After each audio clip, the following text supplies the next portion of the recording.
College Days, a Marvel fanfiction written on AO3 by Sky_Daddy_God. The link for this fanfiction will be in the description box below, so I encourage you all to go check it out.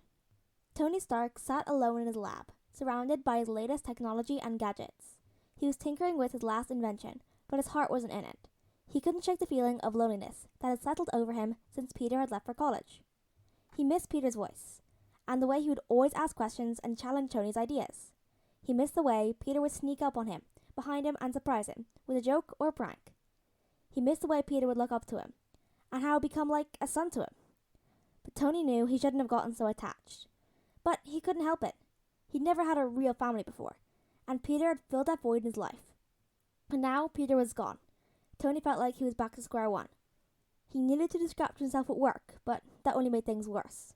He couldn't focus, and he found himself making mistakes he never would have made before. If the team noticed, no one said anything. They knew better than to mess at Tony when he was in one of his moods. Days turned into weeks, and Tony's sadness only deepened. He started to withdraw from everyone, even Pepper. He knew she was worried about him, but he couldn't bring himself to talk to her. He didn't want to burden her with his problems. One night he sat alone in his lab. Tony finally broke down. He couldn't hold it in anymore. He cried for Peter, for what they'd lost, and for the emptiness he felt inside. He couldn't go on like this. He doesn't know how to fix it. As tears streamed down his face, Tony realized he'd never felt so alone in his entire life.